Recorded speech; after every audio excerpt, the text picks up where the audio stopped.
प्यारे बच्चों, आज हम हिंदी का चैप्टर लहाशा की ओर को डिस्कस करेंगे।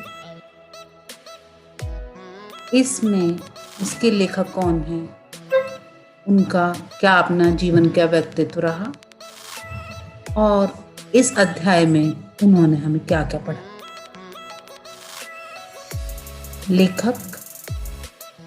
इनके लेखक महापंडित राहुल सात्यकान थे। उनको उपनाम केदारनाथ पांडे के नाम से भी उनको पुकारा जाता है। इनका जन्म 9 अप्रैल 1893 ईस्वी में हुआ था। गांव पनहंदा, आजमगढ़, उत्तर प्रदेश, भारत में इनका जन्म हुआ था। इनकी मृत्यु 14 अप्रैल 1963 में दार्जिलिंग, पश्चिम बंगाल, भारत में हुई थी। राहुल सात्यकान, जिन्हें महापंडित की उपाधि भी दी गई है, हिंदी के एक प्रमुख साहित्यकार थे।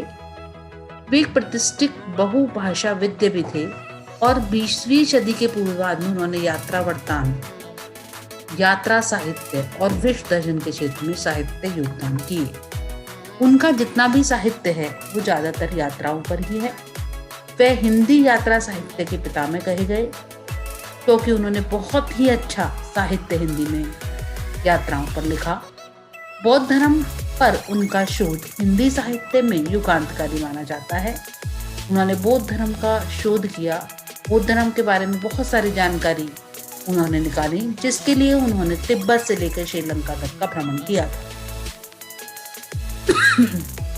इसके अलावा उन्होंने मध्य एशिया तथा कांगेक्सस भ्रमण पर भी यात्रा वृत्तांत लिखे, जो साहित्य की दृष्टि से बहुत महत्वपूर्ण हुए। इस प्रकार राहुल सात्यकान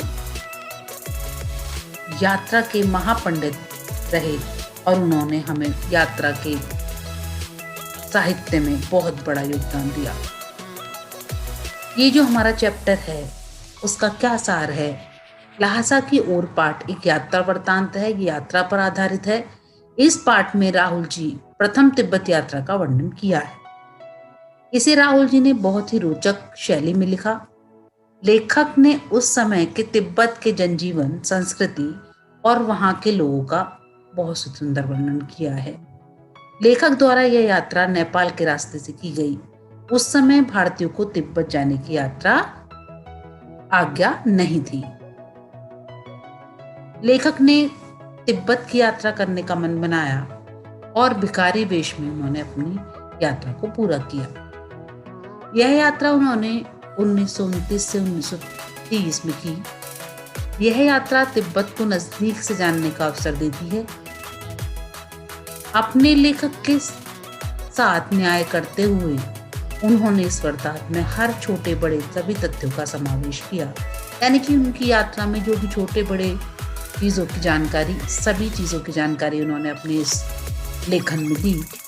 तथ्यों का यही ताना बाना कहानी की रोचकता को बनाए रखता है।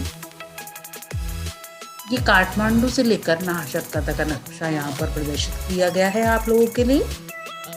नेपाल के बारे में यहाँ पर सब चीज़ें बताया है कि दूरभाष कोड क्या है वहाँ का। 1977 राजधानी उसकी काठमांडू है, सबसे बड़ा शहर है वो। राजभाषा उसकी नेपाली है। सरकार संयुक्त सरकार थी। राष्ट्रपति डॉक्टर रामवरण यादव थे। प्रधानमंत्री बाबूराम भट्टाय। एकीकरण 31 दिसंबर 1768 में हुआ।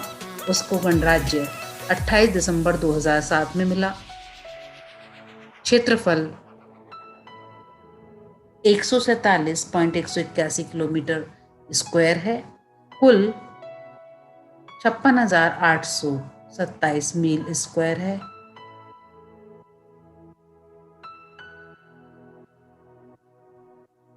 जल की जो परसेंटेज है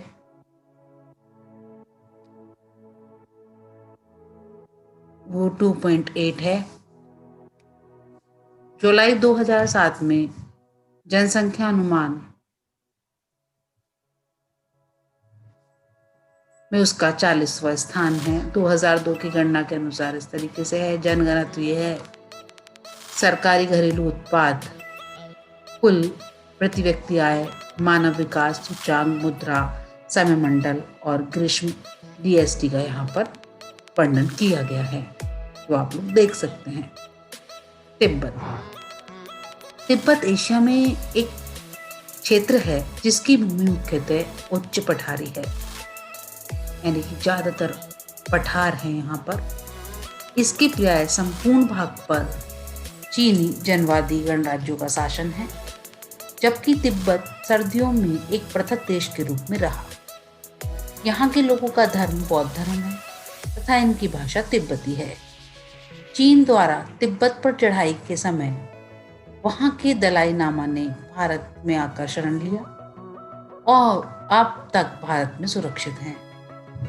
32 अंश 30 मिनट उत्तरांश अक्षांश तथा 86 अंश 0 मिनट पूर्वी देशांतर तिब्बत मध्य एशिया के उच्च पर्वत श्रेणियों के मध्य कलनून एवं हिमालय के मध्य स्थित है।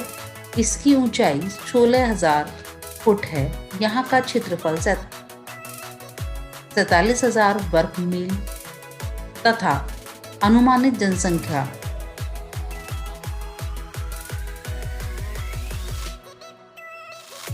1,273.9 है। तिब्बत का पठार पूर्व में उत्तर में कुलोनल पर्वत से घिरा हुआ है। यह पठार पूर्वी एशिया की बेहतर नदियों हांगकांग, मेनकांग आदि का उद्गम स्थल है। यहाँ पूर्वी क्षेत्र से निकलती है। पूर्वी क्षेत्र में कुछ वर्षा होती है। 1200 फुट की ऊंचाई तक यहाँ पर वन पाए जाते हैं। इस प्रकार ये तिब्बत का पूरा वर्णन है। ये छवि है नेपाल की, ये हिमालय पर्वत, यहाँ का पशुपतिनाथ मंदिर, जो यहाँ की प्रमुख इमारतें हैं। ये तिब्बत की प्रमुख इमारतें यहाँ पर दिया हुआ है आपको। क्वेश्चन नंबर 1, कोलंडा के आखिरी गांव पहुंचने पर भिखमंगे के वेश में होने के बावजूद लेखक को ठहरने के लिए उचित स्थान मिला, जबकि दूसरी यात्रा के समय भद्रवे वेश में भी उन्हें उचित स्थान नहीं दिला सका। क्यों? लेखक के मित्र सुमति के यहाँ के लोगों से जान पहचान होने के कारण भिखमंगों के वेश में रहने के बावजूद भी उन्हें ठहरने के लिए उचित जगह मिली थी, जबकि दूसरी यात्रा के समय जानकारी न होने के कारण भद्र यात्री के वेश में आने पर भी उन्हें रहने के लिए उचित स्थान नहीं मिला था। उन्हें गांव के एक सबसे गरीब झोपड़े में रहने का स्थान मिला था। ऐसा होना बहुत कुछ लोगों की उस वक्त की मनोवृत्ति पर निर्भर करता था, क्योंकि शाम के वक्त छड़ पीकर बहुत कम होश हवास में दुरुस्त रख पाते थे। सभी लोग अपने होश हवास में नहीं रहते थे। क्वेश्चन नंबर 2, उस समय के तिब्बत में हथियार का कानून न होने के कारण यात्री को किस प्रकार का भय बना रहता था?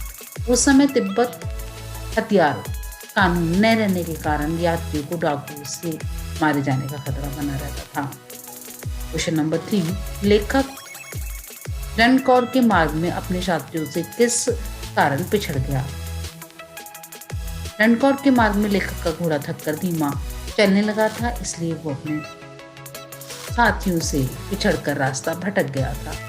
क्वेश्चन नंबर 4, लेखक ने शेखर बिहार में सुमति को उनकी यजमानों के पास जाने से रोका, परंतु दूसरी बार रोकने का प्रयास क्यों नहीं किया? एक मंदिर में लेखक वहां के बौद्ध वचन अनुवाद की हस्तलिखित पोथियां पढ़ रहे थे। ये पोथियों को पढ़ने में मग्न थे, इसलिए सुमति के अपने यजमानों से मिलने के बारे में पूछने पर लेखक ने उन्हें जाने के लिए कह दिया, क्योंकि वो इतना लेखन में इतना ज्यादा मग्न हो जाते थे कि फिर उन्हें किसी भी चीज का अनुमान नहीं रहता था। वो बौद्ध वचन से अनुमानों से जो लिखित हस्तलिखित मतलब हाथ से लिखी हुई जो उनकी पोथियां थी, जो उनका लेख थे, उनको पढ़ने में बहुत ज्यादा मग्न हो गए थे। प्रस्तुत यात्रा वृत्तांत के आधार पर बताइए कि उस समय का तिब्बती समाज कैसा था। उस समय तिब्बती समाज में जाति पाति छुआछूत नहीं था। औरतों के लिए पर्दा प्रथा का प्रचलन भी नहीं था। अपरिचित व्यक्तियों को अपने घर आने दे सकते थे, परंतु चोरी के भय कारण भिखमंगे को घर में नहीं आने दिया जाता था।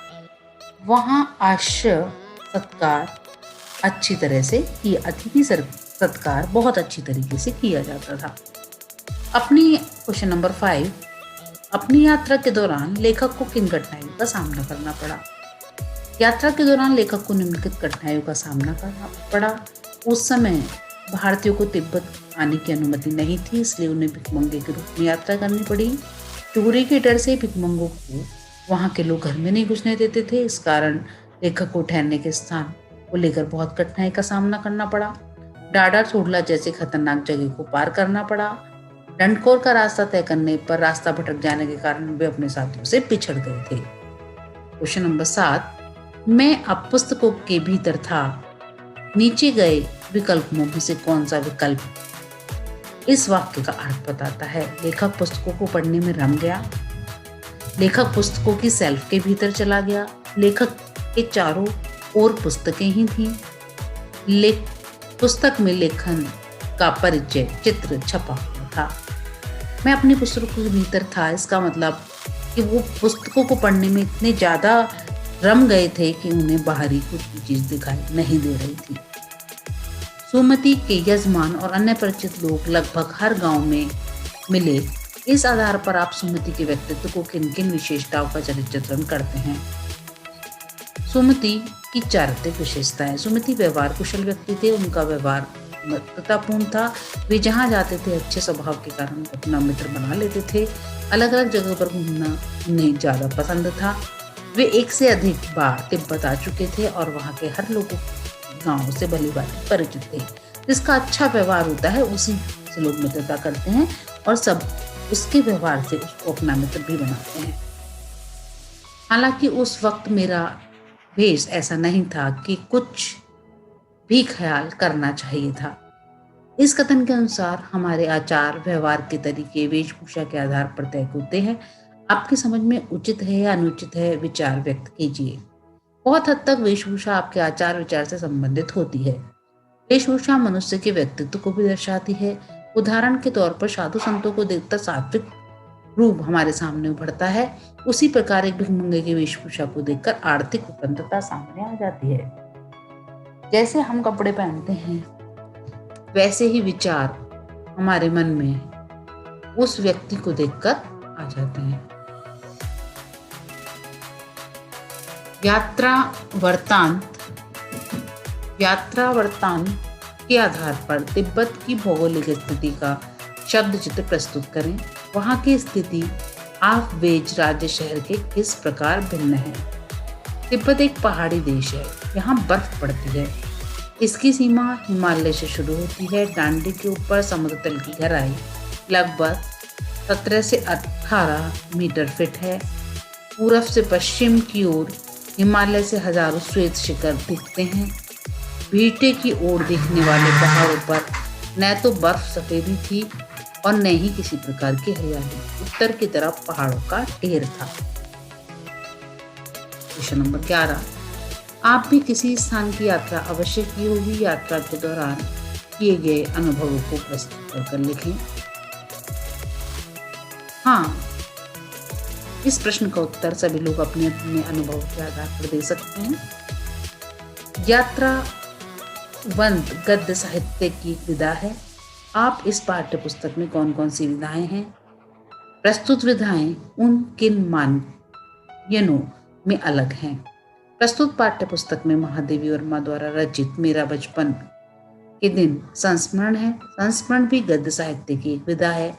इसमें लिखित लेखिका के बचपन की यादों का एक अंश प्रस्तुत किया गया है। यात्रावंतात संस्मरण दोनों ही गद्य साहित्य हैं। क्वेश्चन नंबर 13, किसी भी बात को अनेक प्रकार से कहा जा सकता है। जैसे सुबह होने से पहले हम गांव में थे। पौ पटनी थी कि हम गांव में थे। तारों की छाव रहते रहते हम गांव में पहुंच गए। नीचे दिए गए वाक्यों को अलग अलग तरीके से लिखिए। जान ही नहीं पड़ता कि घोड़ा आगे जा रहा है या पीछे। जान ही नहीं पड़ता घोड़ा आगे जा रहा है या मैं आगे। समझ ही नहीं आ रहा है कि घोड़ा मेरे आगे है या पीछे। समझ ही नहीं आ रहा है कि घोड़ा कहाँ गया। ऐसे शब्द को किसी अंचल यानी क्षेत्र विशेष में प्रयुक्त हुए हैं उन्हें आंचलिक शब्द कहा जाता है। प्रस्तुत पाठ्यांक में आंचलिक शब्द ढूंढ कर लिखिए। आंचलिक शब्द हैं कुची कुची, दया दया।